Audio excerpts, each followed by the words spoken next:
Panibagong araw, panibagong pag-asa. Ako nga pala si Sherwin Awa. At ito ang aking buhay.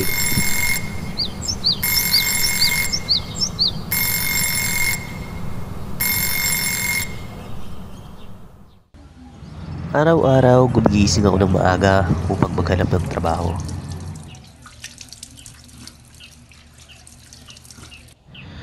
Sa hirap ng buhay, wala kang magagawa, kundi magsipag araw-araw.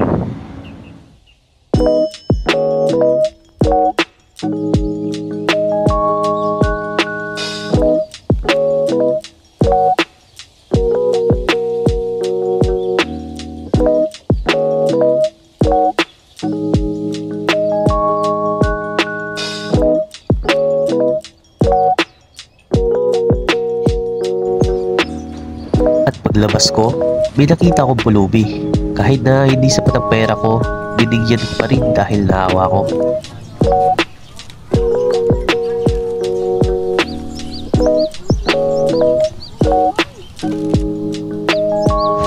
At ito namang si ate, bumili ng saging na tig 50 pesos. Pero 20 pesos lang ang kanyang pera. Kaya binili ko na lang para ibigay sa kanya. Kahit na ang pera ko na lang ay 50 pesos.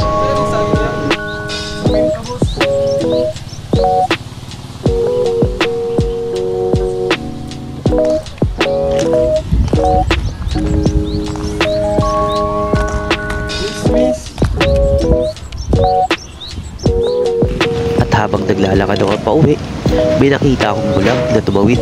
Kaya agad ko tinulungan dahil muntikan ng masagasaan.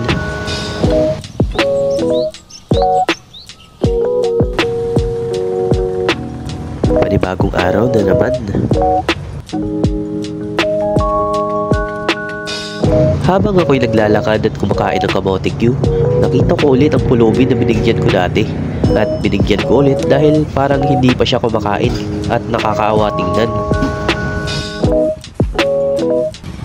Nang ako'y pauwi na, nakita ko rin ulit ang babae na binigyan ko ng saging dati.